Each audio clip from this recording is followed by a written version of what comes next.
Salam pemirsa CPD semua, kembali lagi bertemu di dalam pembahasan buku Bugar Selamanya. Buku ini memberikan kita pelajaran menyeluruh tentang kesehatan di Eden, bagaimana kita harus perubahan pola hidup yang menambah umur dalam hidup Anda dan menambah semangat tahun-tahun Anda. Kekuatan harian untuk merangkul kebugaran fisik, mental, dan spiritual.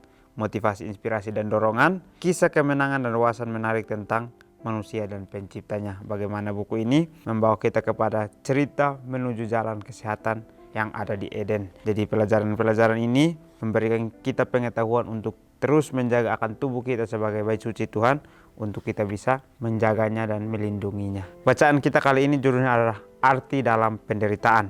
Ayat intinya terambil dalam 1 Petrus 1 ayat 7.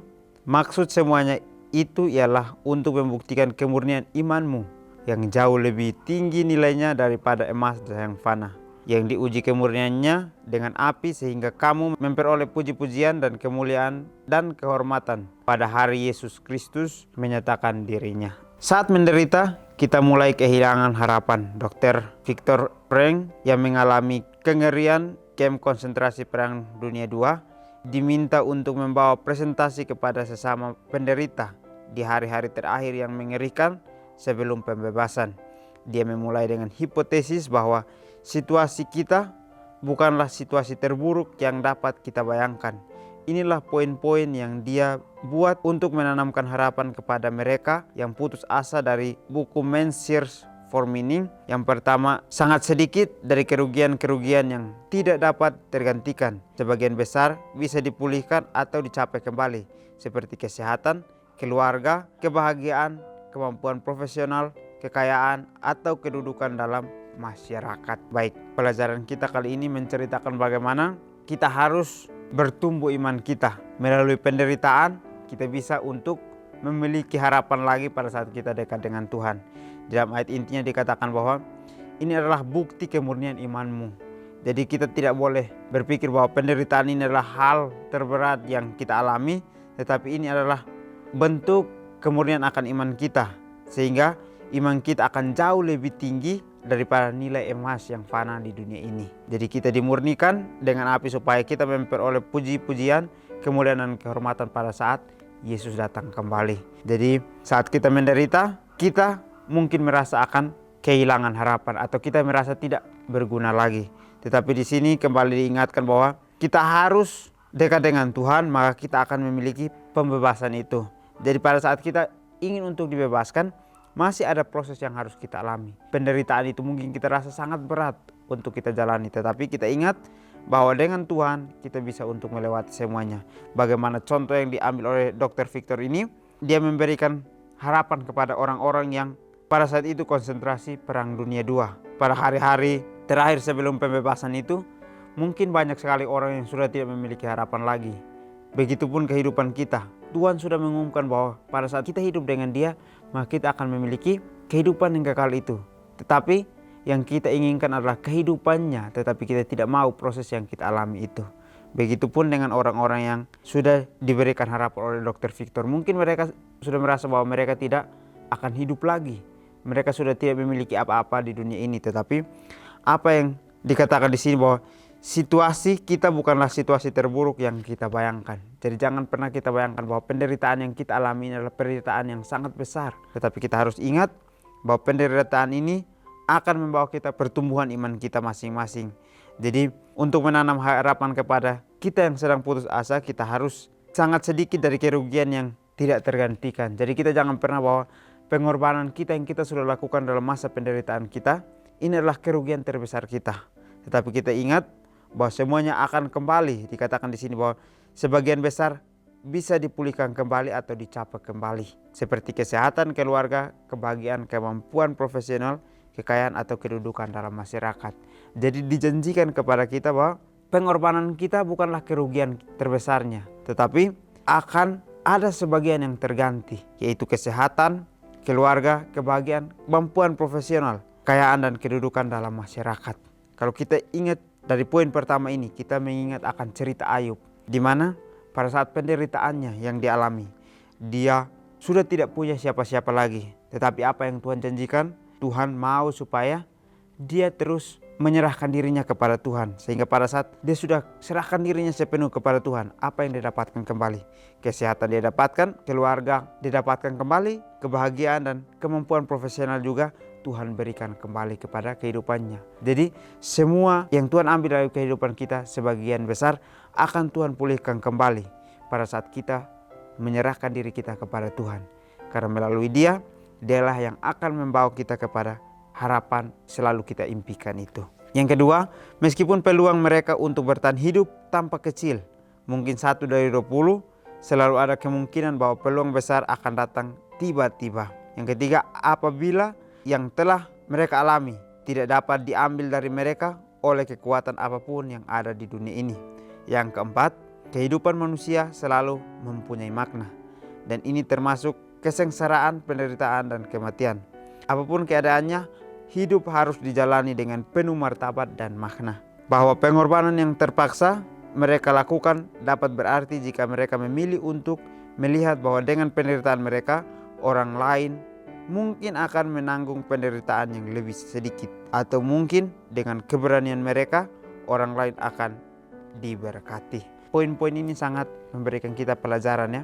Dikatakan di sini bahwa meskipun peluang mereka untuk bertahan hidup tampak kecil, atau penderitaan yang kita alami pada saat kita menyerahkan kepada Tuhan, meskipun poinnya sangat kecil yang secara manusiawi kita pikirkan untuk kita hidup kembali, kita harus bisa untuk terus berserah. Karena kemungkinan besar, peluang besar itu akan datang kepada kita secara tiba-tiba yang Tuhan berikan. Jadi kita tidak tahu apa yang akan terjadi, tetapi Tuhan mengetahui akan apa yang terjadi, sehingga diminta kita untuk kita menyerahkan diri kita kepadanya. Pada saat kita menyerahkan diri kita kepadanya, maka kita harus bisa berpikir bahwa kalau tidak terjadi, ya sudah, inilah kehidupan. Tetapi kalau kita berserah dan kita tidak mengharapkan sesuatu yang secara manusiawi, maka Tuhan akan mengubah itu menjadi sesuatu hal yang mustahil.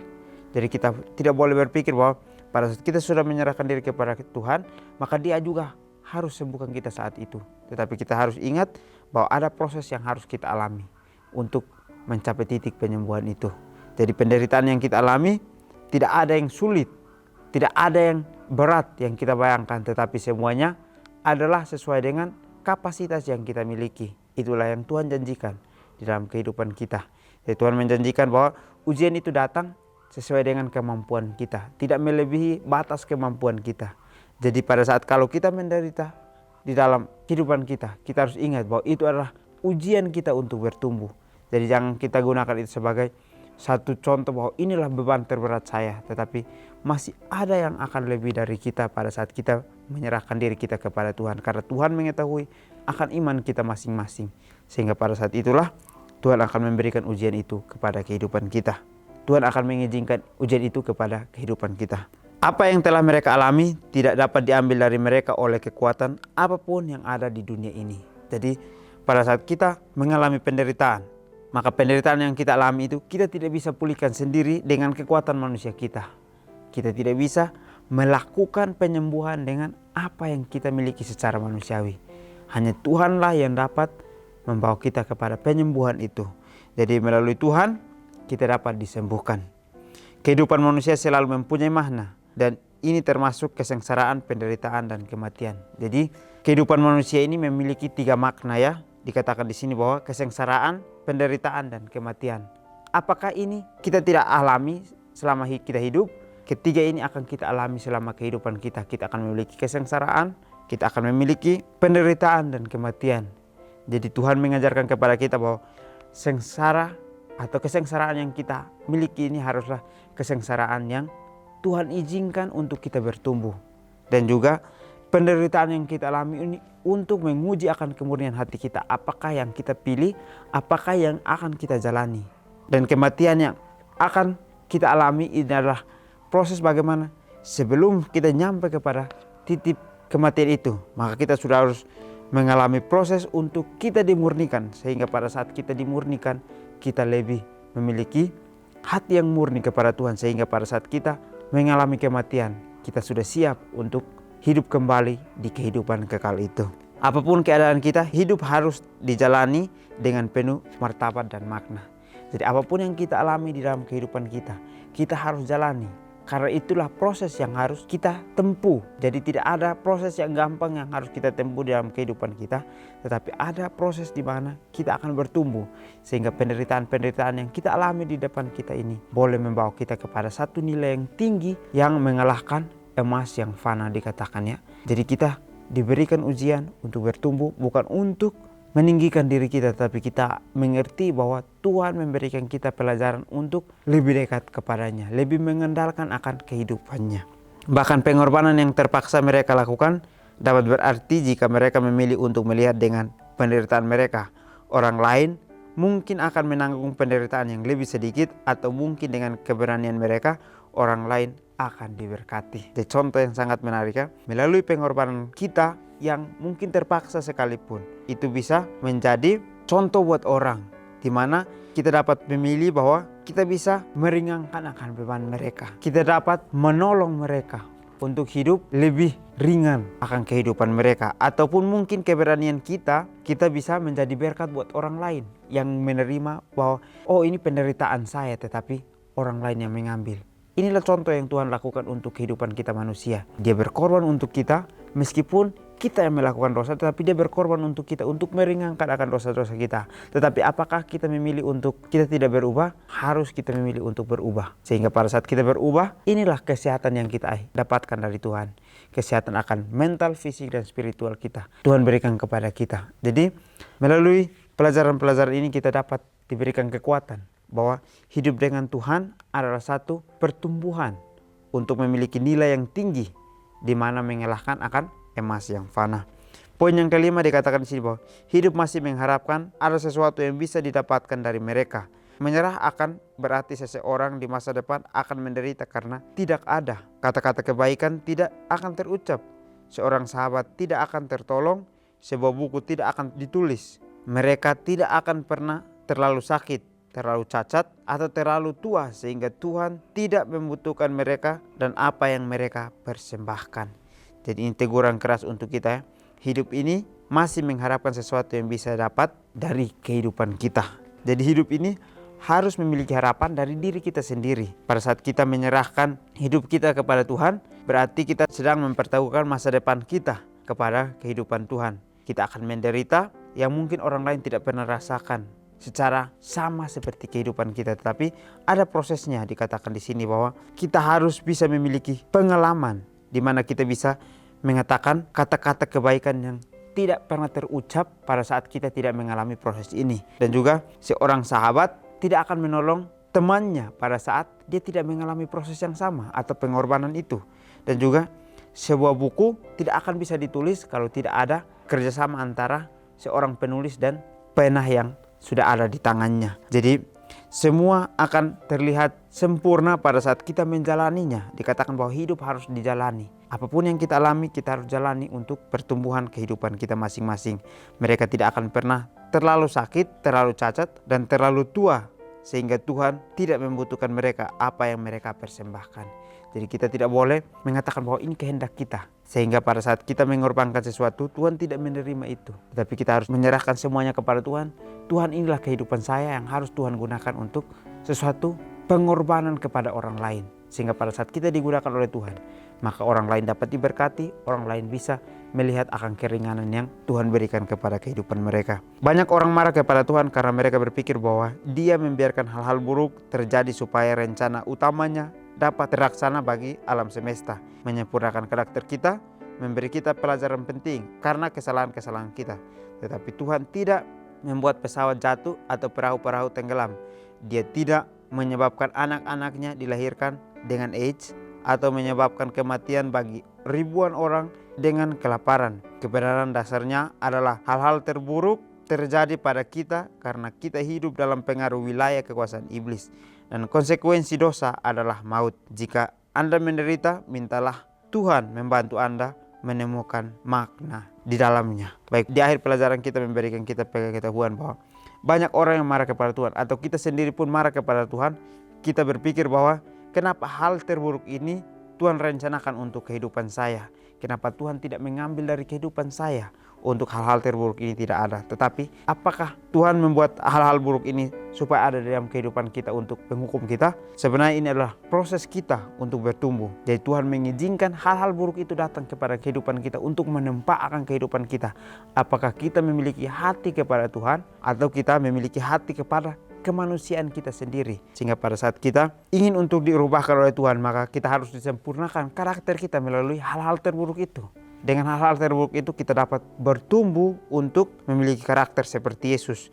Jadi memberikan kita pelajaran penting atau menghukum kita karena kesalahan-kesalahan kita yang sudah kita buat. Itulah yang proses yang Tuhan berikan. Tuhan mengizinkan semuanya supaya sesuai dengan kehendak Tuhan. Tetapi Tuhan tidak membuat pesawat jatuh atau perahu-perahu tenggelam. Jadi kalimat-kalimat ini memberikan kita contoh bahwa Tuhan tidak mengizinkan sesuatu yang awalnya membuat kita langsung untuk masuk kepada sesuatu hal buruk. Tetapi Tuhan mengizinkan kalau itu sudah menjadi pilihan kita. Tuhan mengizinkan itu supaya kita dapat belajar bahwa kebenaran dasarnya adalah hal-hal buruk terjadi pada kita karena hidup kita dipengaruhi oleh kekuasaan iblis. Jadi karena kekuasaan iblis, Tuhan mengizinkan hal-hal buruk itu untuk terjadi sehingga kita mengalami pertumbuhan untuk kita mengerti bahwa inilah konsekuensi dari dosa yang kita sudah alami selama ini, adalah maut yang kita sudah hidupi selama ini. Jadi Tuhan memberikan kita pelajaran bahwa arti penderitaan adalah sesuatu hal yang harus kita alami untuk kita bisa bertumbuh, untuk memiliki kemurnian hati kepada Tuhan, dan kita memiliki nilai yang tinggi untuk mengalahkan emas yang fana itu. Jadi mungkin ini saja pelajaran yang dapat saya bahas. Kiranya kita bertemu lagi di pertemuan selanjutnya. Kiranya Tuhan Yesus memberkati kita semua.